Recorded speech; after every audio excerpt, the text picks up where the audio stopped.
Bom, eu separei aqui, eu recebi, como eu falei, várias demandas. Então, eu separei aqui, olá, eu separei aqui alguns tópicos que são realmente os mais frequentes, o que a gente observa com maior frequência nos consultórios. Vou falar só o meu, porque trocando ideia com colegas também é sempre as mesmas dúvidas, os mesmos tópicos, as pessoas são muito parecidas nesse aspecto, e tem aquelas questões que são realmente mais prevalentes, mais presentes, aqueles infortúnios mais constantes dentro da ginecologia.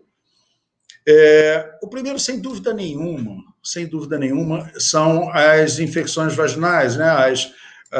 Os chamados vulgarmente corrimentos, ou as vaginites, como nós chamamos, né? Principalmente aqui no Brasil, onde nós temos um clima quente, e no Rio de Janeiro também úmido. E, com isso, vários micro-organismos, eu ia falar bactérias, mas tem alguns que não o são, como Cândida, por exemplo, vários micro-organismos se beneficiam desse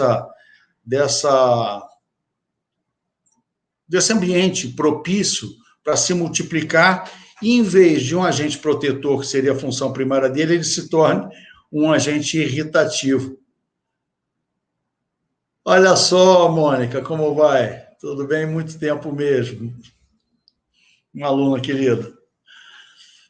Bom, então, a mais comum é a Cândida, sem dúvida. A mais comum, na verdade, é a vaginose bacteriana, por conta dessas bactérias, por conta de umidade, por conta de calor. Em segundo lugar, vem a Cândida. Até eu brinco muito com as pacientes, perguntando, né, vocês sabem qual é o único grupo que nunca teve candidíase, o único grupo de mulheres que nunca teve candidíase, é aquele grupo que ainda vai ter, né? Não tem como você sair, não tem como você escapar. Uma vez que você está submetendo ao calor, você transpira, você vai na praia, você fica úmida, você vai numa piscina, vai numa academia, enfim. São várias situações que dão para ela exatamente o calor e a umidade que ela necessita para se multiplicar. Isso causa um grande desconforto, gravidade zero, ninguém morre de Cândida, mas realmente é um desconforto imenso, que vai desde um comichãozinho até uma ardência, uma coceira, enfim, uma coisa à toa que a gente trata. Não é uma doença sexualmente transmissível, assim como a vaginose bacteriana, nenhuma das duas, são apenas organismos locais que aumentaram muito a sua população e, como eu falei anteriormente, em vez de ajudar na proteção, eles acabam irritando. Então, o que a gente pode fazer? Primeira coisa é procurar evitar essas situações. É lógico que você não tem como simplesmente se isentar do calor e da umidade. Ninguém vai morar dentro de uma bolha refrigerada. Agora, sempre ter o cuidado de roupas íntimas puramente de algodão, sempre que for numa situação de umidade, como praia, como piscina, como academia, né? Assim que cessar, já entrar no banho, trocar para uma roupa seca. Olá, Leila, está entrando pelo Facebook também, minha senhorinha de Copacabana. Então, sempre que for possível, utilizar roupas puramente de algodão. Com isso, não vai haver a retenção de suor, de água na praia, de tudo. Então, as chances são um pouco menores. Mesmo assim, vai acontecer, eventualmente, mas você vai conseguir minimizar isso. E sempre que for onde a umidade é inevitável, como praia, como piscina, como academia, que vai transpirar, a academia já toma o banho lá na academia e já coloca uma roupa seca lá, e os outros dois, assim que chegar em casa, fazer a mesma coisa. Com isso, certamente, vai minimizar um pouco. Mas tem outras coisas que também facilitam, né? E que a gente tem que estar muito atento. A gravidez, então, não tem muito o que se fazer, aguardar o parto e trata durante, para diminuir o desconforto, mas se ela tiver algumas repetidas ao longo da gravidez, fica sabendo que após o parto isso daí vai melhorar bastante. Uso de anticoncepcionais, também pelo mesmo motivo, porque esses hormônios que estão aumentados na gravidez, esses hormônios que contêm dentro da pílula anticoncepcional, eles acabam alterando em última análise, a acidez vaginal, por uma série de reações que ocorrem aí, e aí isso facilita o desenvolvimento desses organismos. Agora, no caso da gravidez, a gente tem o parto. E o anticoncepcional ou troca, ou a gente procura algumas alternativas, né? Existem métodos não hormonais, é uma coisa que tem que ser pensada dependendo da frequência e da intensidade dessas crises. Tá? Bem-vindos, tem mais gente entrando aqui. Então, é mais aqueles cuidados que são sempre passados por nós, que a gente sempre frisa muito em cima disso. E sempre que aparecer qualquer tipo de sintoma desse, e tranquilamente procurar seu ginecologista, certamente ele vai fazer um tratamento e acabar. Em alguns casos existem as candidíases de repetição. Nesses casos, pode eventualmente precisar de um tratamento mais prolongado, né? Repetir o medicamento periodicamente durante um determinado tempo para que as coisas se acalmem. Ou seja, sempre há algo a ser feito, não precisa ninguém ficar padecendo desse tipo de coisa. É só conversar com um profissional que ele vai lhe orientar em relação a isso. Outra queixa muito comum são sangramentos anormais. Sangramentos anormais, gente, eu estou falando desde a menininha que está começando a menstruar e a menstruação está totalmente irregulada, a mãe fica preocupada, sem motivo. Vamos pensar o seguinte, para que a menstruação aconteça, tem que toda uma engrenagem hormonal funcionar de forma correta. Quando isso está começando, ainda não está bem entrosada essa engrenagem, ainda está se ajustando, o organismo ainda está se adaptando a essa nova situação da puberdade. Então, é extremamente comum que a menstruação, que é um reflexo desse balanço hormonal, fique um pouco irregular. Ela pode ter a primeira menstruação dela, depois ficar alguns meses sem menstruar, aí vem 2 vezes no mês, ou seja, nada mais é do que um aprendizado do organismo, né, para que ele se adapte a essa nova situação de ciclos hormonais, até que espontaneamente, não precisa ficar dando pílula para a menina para regularizar ciclo, não precisa ficar preocupada que o ciclo está irregular, deixa quieto, normalmente leva 2, 3 anos, e aí o organismo já entra nos eixos, já aprende a lidar com essa situação, e esses ciclos já vão se normalizando espontaneamente, sem precisar fazer nenhum tipo de ação além disso, a não ser observar se o sangramento não vai ser excessivo. É o único cuidado que tem que ter. Se ela não tiver um sangramento excessivo, não precisa correr com ela, com o ginecologista, que ela está com a menstruação toda doida, toda mal. Não, fica tranquilo. É lógico que se quiser ratificar essa questão, levar ela, porque aí a gente aproveita sempre e passa algumas outras noções de higiene, essas questões que eu falei há pouco de irritações e infecções, enfim. A gente aproveita e bate um papo em relação a isso, e até sobre a vacinação contra o HPV, que é uma coisa extremamente importante para adolescente feminino, masculino também. Estou falando feminino porque são as que eu vejo, mas a vacinação para o HPV é muito importante porque ela pode evitar um futuro câncer de colo de útero. Né? Atualmente, a gente atribui a esse vírus ao câncer do colo do útero, se a gente conseguir, é uma das poucas situações que a gente tem uma vacina efetiva contra um determinado tipo de câncer. Tá? As pessoas já estão... Poderia falar sobre a Cândida, eu falei, mas eu posso falar de novo. Rapidamente, a candidíase. A Cândida é um fungo que ele é normal ali dentro do canal vaginal, e como todo fungo, na presença de umidade e calor, ele se multiplica muito rapidamente. Então, o que tem que fazer é evitar essa umidade, mantendo sempre roupa seca e roupa íntima de algodão, e sempre que houverem as crises, tratar. Né? Agora, deixando claro que quando a gente trata a candidíase, ela não some, não vai assim acabar com a candidíase, só vai trazer ela para a população normal, que é aquela população que precisa, inclusive, estar habitando ali aquele habitat. Tá? Bom, então, em relação ao sangramento anormal na adolescente, a questão é essa, manter a calma, observar, se ela não tiver nenhum sangramento de volume maior, alguma coisa que possa trazer uma anemia a ela, é só ter paciência, que na enorme maioria dos casos o próprio organismo já vai se autorregulando e ela vai normalizar depois um pouquinho mais à frente.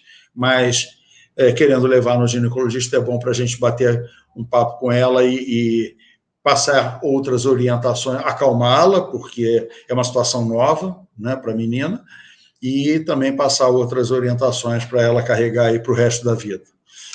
Um pouco mais à frente... sim. Um pouco mais à frente na idade, as alterações hormonais estão mais ligadas. Uma coisa extremamente comum, que é o mioma, tá? As pessoas ficam muito preocupadas quando recebem um laudo de mioma uterino. Gente, muitas mulheres têm mioma, e a grande maioria delas não precisa fazer absolutamente nada. Você só vai... Bom, primeiro deixar claro que tratamento definitivo de mioma é tratamento cirúrgico, tá?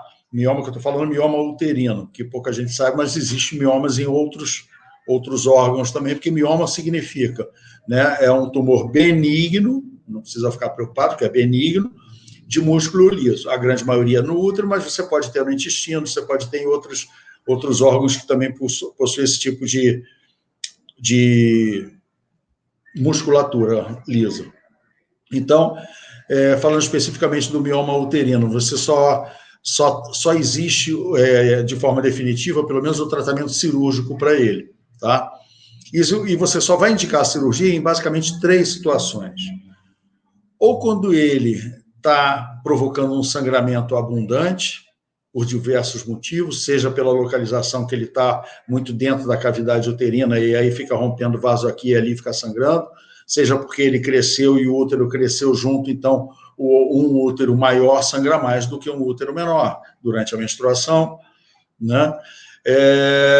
Ou então, se ele estiver crescendo muito e começar a comprimir os órgãos que tem em volta dele, né? É uma outra situação que você precisa operar. E, por último, seria uma situação de degeneração, quando ele se transforma em alguma outra coisa, não necessariamente câncer, gente, até porque ele não é uma lesão pré-maligna. Ele pode se transformar em câncer? Pode, como qualquer parte do corpo pode, mas não é uma lesão pré-maligna. Mas ele pode ter uma degeneração carnosa, que às vezes acontece na gravidez, que é extremamente doloroso, porque o mioma, de um modo geral, não dói, tem a hialina, enfim, tem algumas degenerações, e aí, na dúvida, a gente acaba retirando ele por conta disso. Então, basicamente, 3 coisas. Ou dando um sangramento que está provocando anemia, espoliando a mulher, ou cresceu demais e está apertando e atrapalhando quem está à volta do útero, ou ele está com sinais de degeneração, que na ultrassonografia a gente vê isso com facilidade. Então, se não tiver nenhuma dessas 3 situações, que acontece numa pequena parte das mulheres que tem mioma, nada se faz, só acompanha, fica de olho, porque depois da menopausa ele costuma parar, ficar quieto e às vezes até involuir, diminuir de tamanho ou calcificar, e aí que não vai ter problema nenhum. Então, não ficarem preocupadas quando virem uma ultrassonografia que tem mioma, que isso daí vai ter que fazer cirurgia, que isso pode ser que precise, pode ser que não. Conversar com o seu médico e tomar a melhor conduta possível, que na maioria das vezes é sentar, esperar ver o que vai acontecer, porque muitas vezes não acontece nada demais, tá? E um pouco, existem também aqueles sangramentos anormais durante essa fase de 20, 40, 50 anos, 20, 40 mais frequente até, que são algumas irregularidades menstruais por questões de ciclos que não ocorre a ovulação, ou por um uso irregular de anticoncepcional hormonal, pílula e afins, enfim, algumas irregularidades hormonais, e a grande maioria também é passível de uma correção com uma certa facilidade, tá? Já caminhando um pouco mais adiante, entrando na questão do climatério, é comum também as irregularidades menstruais, já pelo oposto do que aconteceu na adolescência, o ciclo está maduro, mas o que produz hormônio no ovário é um complexo chamado folículo, que que o óvulo está ali dentro. E isso, ao longo dos anos da mulher, isso vem sendo consumido. A mulher não produz óvulos, já nasce com todos que vai ter na vida, né? E eles vão sendo consumidos ao longo do tempo, uma pequena parte pela ovulação e uma grande parte por simples absorção. E como eles são as fabriquetas de hormônio, né, são pequenas fábricas de hormônio, quanto menos fábrica tiver, menos hormônio vai ser produzido. Quanto menos hormônio vai ser produzido, maior a chance daquele ciclo hormonal se tornar irregular, até um ponto que ele cessa totalmente, e aí, como vocês já podem adivinhar, a gente está chamando isso de menopausa, ou seja, a última menstruação. Então, nesses anos que antecedem a menopausa, não é raro ter uma certa irregularidade menstrual, e vale a mesma regrinha que a gente falou lá para a menininha adolescente. Deixa a irregularidade, ela é autolimitada, ela vai cessar na menopausa, só fica de olho se o sangramento não vai ser abundante e acabar causando uma anemia na mulher. Tá? Vamos avançar aqui em algumas perguntas que já estão aparecendo.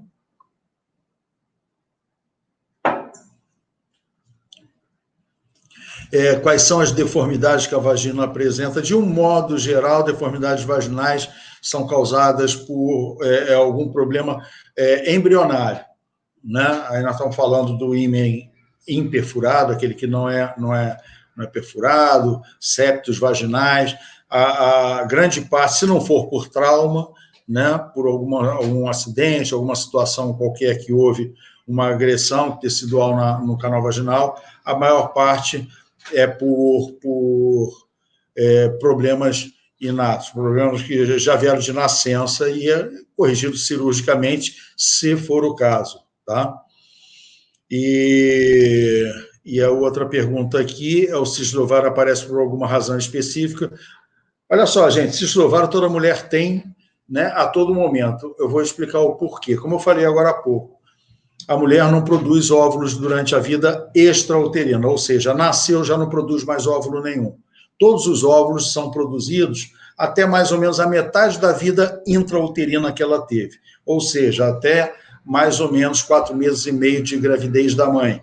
A partir daí, ela já não produz mais óvulos nenhum e ela vai nascer com todos que ela vai ter durante a vida. E esses óvulos ficam no centro do ovário, ali no meiozinho do ovário, envoltos numa membrana. Tá?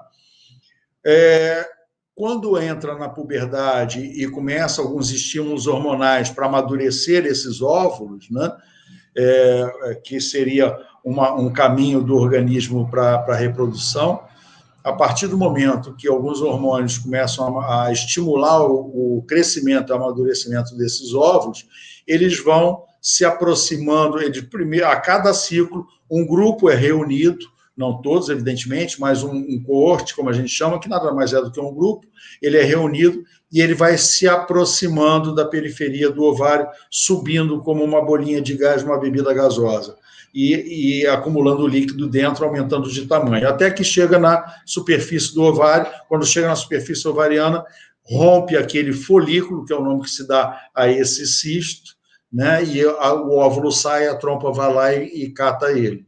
Então, esse cisto folicular, também chamado de folículo, também chamado de cisto funcional, porque está ligado à função normal do ovário, toda mulher tem, toda mulher normal tem, porque é aquele cisto que vai se formando quando o óvulo vai se aproximando da superfície do ovário. Então, a partir daí, vocês já podem saber que não tem, né? É lógico, já é até de se supor que não tem gravidade nenhuma e não tem mesmo. Agora, fora isso, tem diversos, Leila, tem diversos tipos de cisto ovariano, tem cistos embrionários, né? Porque o ovário é um tecido que a gente chama de totipotente. O que é? Ele pode se transformar em qualquer coisa, literalmente. Então, dependendo do estímulo que foi equivocado lá dentro da fase embrionária, você pode ter algumas células de ovário que vão se transformar em osso, ou vão se transformar em cabelo, ou vão se transformar em dente, ou vão se transformar em gordura, e podem criar um cisto que a gente chama de cisto dermoide, ou teratoma, ou nome, tem vários nomes para isso, que é um cisto embrionário que aí você tem que retirar. E tem vários outros cistos aí, realmente, se eu for enumerar, o mais comum é o cisto folicular, como eu falei, né? E o corpo amarelo, que é onde fica aquele buraco onde saiu o óvulo ali, aquilo dali é preenchido por coágulo de sangue e forma um cisto lúteo ali, que é o que vai produzir a progesterona. Fora isso, tem uma infinidade, e aí já não vamos ter tempo de falar deles todos. Tá? Não lembro, Leila. Leila, já tem muito tempo que eu operei você. Nós botamos aí uns 20 ou 30 anos, não? Depois eu vejo e te falo. Boa noite, Noemi. Ô, Rafael, como é que vai? Bem-vindo. Nath, apareceu. Vieram juntos? Bernardo. Ô, Ber. Quanto tempo? Jackson, bem-vindo. Então, seguindo, gente, nós já falamos dessas duas primeiras. Agora eu quero falar, agora eu vou dar uma puxada de orelha geral. Vamos falar de cistite? Surgiu várias perguntas em relação a cistite. Primeiro, vou definir para vocês o que é cistite. Cistite é infecção na bexiga, ponto. Tá? Não é simples, não é banal. Há uma banalização indevida da cistite. As pessoas, toma um remedinho, passa, vai lá na farmácia que o rapaz lá sabe o que é bom para cistite. Não. A única coisa que ele pode falar que é bom para cistite, que eu já antecipo para vocês, chama água. Porque a grande parte das mulheres que têm cistite de repetição são aquelas que bebem pouca água. Vou explicar o porquê. Essas bactérias que causam essa infecção na bexiga, elas entram pela uretra. Então, é uma infecção ascendente, de baixo para cima, tá? Se você bebe muita água e não fica prendendo urina, porque tem também essa dificuldade com a mulher, principalmente vai na rua, não quer ir em banheiro, né, público, né, de várias pessoas, e tem esse receio e acaba segurando muito, e também é prejudicial. Por quê? A melhor defesa para a cistite é você ficar urinando muito. Porque você urinando, cada vez que você vai urinar, você lava aquela uretra. Então, aquela bactériazinha que está começando a escalar ali, ela sai na correnteza.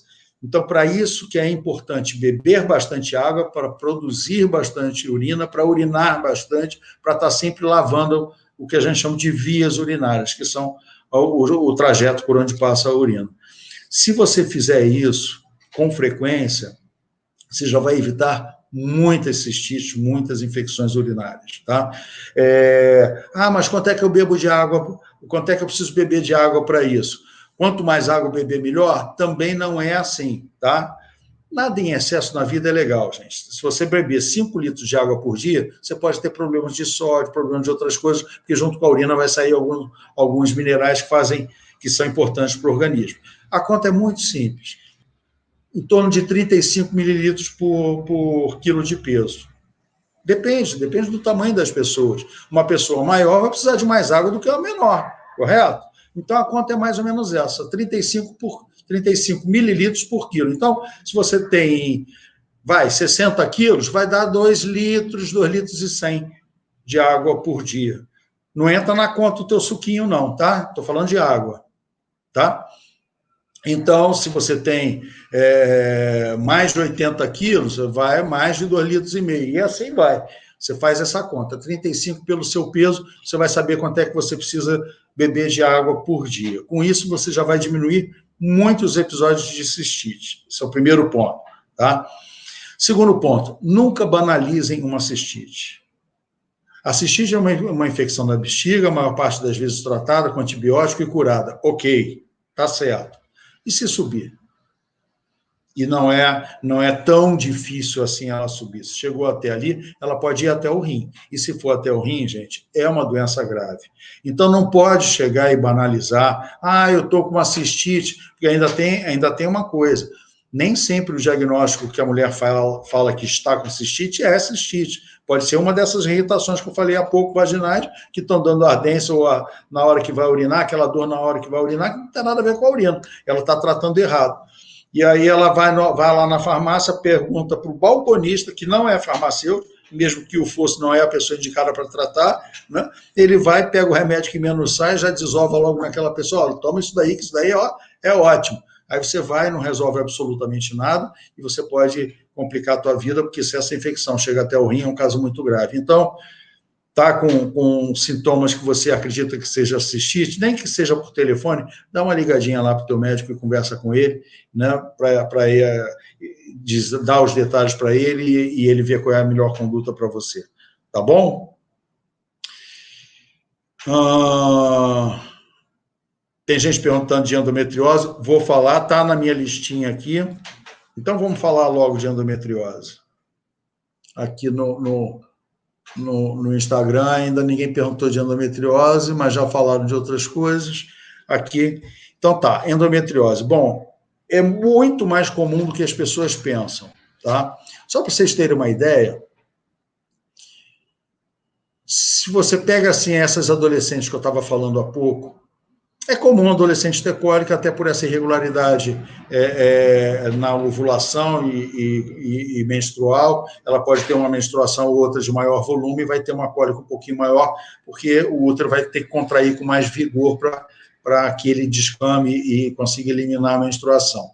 Mas, se você pegar aquelas que têm cólica muito forte, aquela que falta aula, né, quando está menstruado, metade delas tem endometriose. Só para vocês terem uma ideia da recorrência dessa doença, tá? E que diabo é essa endometriose? Imagina o seguinte, o útero, que é aquela perinha virada de cabeça para baixo, tá? Ela é oca, como todo mundo sabe, né? Porque lá dentro é onde fica o neném quando ela está grávida, ok? Bom, o tecido que forra esse útero por dentro, o papel de parede desse útero internamente, é chamado de endométrio. Endometriose nada mais é de tecidos iguais a esses daí, fora daí. Se esse tecido que forra o útero por dentro, ele se infiltra dentro do músculo uterino, que é a parede do músculo, é um tipo de endometriose específico que a gente chama de adenomiose, tá? Até muitas vezes confundida com mioma, porque ele aumenta o útero, porque ele está todo cheio de, parece dedo de luva entrando raízes ali dentro, e tem um comportamento também parecido quando de útero que está muito grande com mioma e começa a sangrar um pouco mais, então é chamado de adenomiose. Agora, quando ela está por fora daí, até na superfície do útero por fora, ou no intestino, ou do lado ali, próximo das trompas, aí a gente chama de endometriose. Endometriose tubária, que estão nas tubas uterinas, endometriose intestinal, quando está no intestino, endometriose em qualquer parte do corpo. A grande maioria fica ali perto, em volta do útero, porque uma das causas da endometriose, quando a mulher vai menstruar, o útero contrai para jogar para fora, né, esse endométrio que descama na menstruação, que ele sai junto com o sangue, às vezes regurgita um pouquinho pelo buraquinho da trompa e cai ali dentro da barriga. E ali onde ele cai, desenvolve um foco de endometriose. Então, é comum, quando ela tem endometriose, que se localiza nessa região. Mas pode ir para uma disseminação linfática, por exemplo, e você pode ter endometriose no pulmão, você pode ter endometriose em outros órgãos que não tem nem comunicação, que vai pela circulação. É raro, mas existe. Tá? O mais comum é por ali mesmo. Agora, é uma doença extremamente comum e a consequência disso gente, sangue fora das veias, das artérias, ele é altamente irritante. Imagina sangue dentro da barriga, dói, dá uma irritação local, e aí tudo fica mais pegajoso, porque o processo inflamatório dá esse tipo de alteração, fica mais viscoso, aí começa a grudar uma coisa na outra. Isso pode ter uma consequência imediata, que seriam as cólicas e a dor pélvica, e uma consequência tardia, que seria infertilidade, porque às vezes gruda ali a trompa, a boca da trompa pode ter um intestino grudado, fecha ela, e aí você não consegue engravidar, tem dificuldade, tem que fazer algum tratamento para que isso aconteça. Então, dor e infertilidade são as causas mais comuns de endometriose, dependendo do caso. A maioria, o tratamento é cirúrgico e, eventualmente, você pode fazer um complemento com um tratamento clínico. Deixa eu ver aqui, antes que suma aqui, tem um comentário. Fiz xixi hoje, reparei que tinha uma gosma branca, parece clara de ovo, estou são no pé da barriga, tem a ver com isso? Provavelmente não. Uma coisa comum, a mulher, quando ela está, não sei se usa, não colocou se usa anticoncepcional ou não, se não usa, ela estaria, a princípio, ovulando, e na ovulação é comum sair uma secreção que é exatamente nessa descrição que deu, que parece clara de ovo. Então, é uma produção maior do muco por ação hormonal. Então, sai essa clara de ovo. E, às vezes, dá um desconfortozinho na barriga, que lembra que eu falei que aquele cistinho vai crescendo e o óvulo está ali dentro, depois ele rompe? Quando ele está crescendo dentro do ovário, ele pode provocar uma cólicazinha, um certo desconforto, porque o ovário é muito sensível. Qualquer coisa, se você aperta o ovário, dói a beça. Tá? Então, não me parece, pelo que você descreveu ali, não me parece. Sinais assim, mais frequentes de infecção urinária realmente são ardência ao urinar. Isso é o mais comum.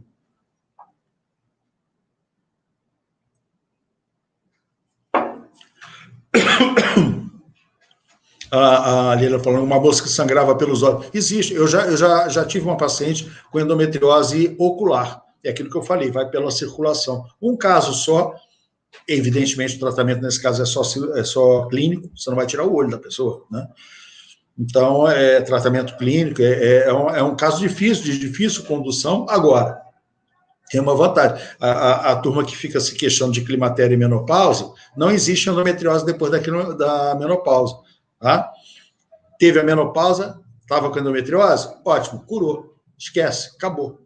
Tá? Então, tudo tem sua vantagem. Seguindo aqui. Olá. Seguindo aqui. A quinta daquelas 5 que eu falei com vocês, síndrome do ovário policístico. Síndrome do ovário policístico. Gente, eu vejo muito tratamento de exame. O que eu quero dizer com isso? Você faz uma ultrassonografia, aí aparece vários cistinhos ali no ovário, a pessoa já está com o diagnóstico de síndrome de ovário policístico e trata como se fosse essa síndrome que é uma doença. Tá? Lembra que eu falei dos óvulos que ficam lá no meio do ovário, dentro de uma membrana, eles vão se aproximando, vão juntando líquido dentro dele, fazendo o cisto funcional, até chegar na superfície e estourar isso aí. Então, se você faz uma ultrassonografia que aquela patotinha está se aproximando da periferia, você vai ver vários cistinhos de ovário ali, normais. Se você faz essa ultrassonografia depois da ovulação, sumiu um monte. Tá?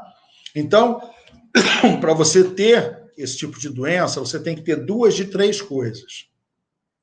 Essa doença significa, aliás, hoje nem chama tanto assim, chama mais de anovulação crônica por retrocontrole impróprio, ou nome complicado, mas ele diz exatamente o que é. Uma pessoa que não ovula, então, evidentemente, tem problemas com fertilidade, e como ela tem um desequilíbrio hormonal que não faz um ciclo hormonal, ela fica muitas vezes sem menstruar, ou menstruando muito poucas vezes, né, com pouca frequência durante um ano. Às vezes menstrua 1 ou 2 vezes por ano. Existem aquelas que menstruam regularmente e têm até essa doença, mas a maioria tem essa questão. Então, você tem que, para fazer esse diagnóstico, tem que ter 2 de 3 coisas. Uma, pode até usar a ultrassonografia como um dos fatores de diagnóstico, sim, quando você tem de 6 a 8 folículos desses, dispostos na periferia do ovário, como se fosse um colar de pérolas ali, em volta do ovário, tá?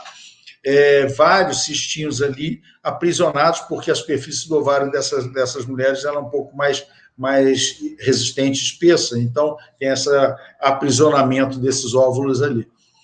Esse é um critério, mas você tem que ter mais 2. Ou ela tem sinais de masculinização, porque esse desequilíbrio hormonal provoca um aumento de pelos, um aumento de espinhas, tá? Uma distribuição, né, anormal de pelos, onde a mulher normalmente não tem, estou falando de face, estou falando dessa região aqui do tórax, às vezes nas costas, tá? Então, você tem que ter um sinal desse, tá? E essa questão da menstruação, ela não menstrua ou menstrua poucas vezes ao longo do ano. Então, para você falar que você tem ovário policístico, não basta só você ter uma ultrassonografia mostrando um monte de cistinho. Você tem que ter mais uma coisa. Ou você tem muita espinha, ou você tem muito pelo, são sinais de masculinização, ou você tem uma menstruação escassa que eu digo em termos de frequência, em termos ou não menstrua, ou menstrua poucas vezes ao longo do ano. Certo? Patotinha revela a idade, é verdade. Ó. Bom, gente, já estamos aí com 40 minutos de live. Essas lives a gente sempre procura não estender muito, para não ficar uma coisa cansativa para todo mundo, né? Mas eu acho que já deu para a gente pontuar bastante coisa, né? E aquela história, vale o combinado. Né? Se vocês têm, essa de hoje, com essas doenças assim mais recorrentes, já foi uma sugestão de uma de vocês. Então, qualquer sugestão que vocês tenham aí, a gente procura atender. Nós vamos voltar na semana que vem, na quinta-feira que vem. Se vocês quiserem sugerir alguma coisa, pode sugerir agora, pode sugerir depois. Se eu tomei 2 doses de vacina, ainda não. Se eu tomei uma, a segunda dose eu vou tomar semana que vem. Né? Qual vacina? A do posto. Gente, não faz diferença. Tá? Eu confio nos critérios da Anvisa, se passou por ela, tem validade, eu não vou ficar escolhendo. Ninguém escolhe vacina de H1N1, ninguém escolhe vacina de sarampo, ninguém escolhe vacina qualquer que seja, vai ficar escolhendo vacina de Covid só porque a televisão fala que é isso, que é aquilo, que é aquilo outro. Não dá bola para isso, não. Pega um filme e vai ver, é melhor do que você ficar vendo noticiário com uma notícia ruim aí, a maior parte não tem nem fundamento, tá? De um lado ou de outro. Tá? Não tenho essa questão. Bom, então, quem tiver sugestão para a próxima semana, manda para mim, a gente sempre procura, a gente está aqui para bater esse papo, para procurar ajudar aí as pessoas que tenham uma dúvida ou outra, e a gente está aqui para isso. Por último, eu queria agradecer muito a vocês pela participação, um monte de gente que andou entrando e perguntando, outras que entraram aqui também, que eu vi em números, mas não perguntaram, então, ou ficaram acanhadas, ou eu consegui tirar algumas dúvidas, e eu agradeço a todos que vieram assistir, agradeço toda essa participação, e eu espero vocês aí na próxima semana, como eu sugeri antes, querendo chamar mais pessoas para participar desse nosso grupo de discussão, eu acho que é saudável para todo mundo, tá bom?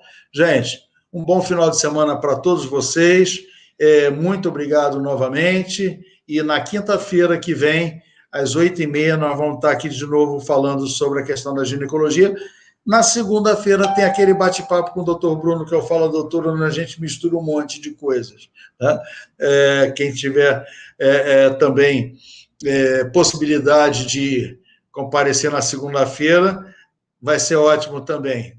É sempre muito bom para a gente. Então, segunda, 8h30, e ginecologia na próxima quinta-feira, às 20h30. Eu espero vocês aqui. Um beijo, tudo de bom, bom final de semana para todos. Tchau, tchau.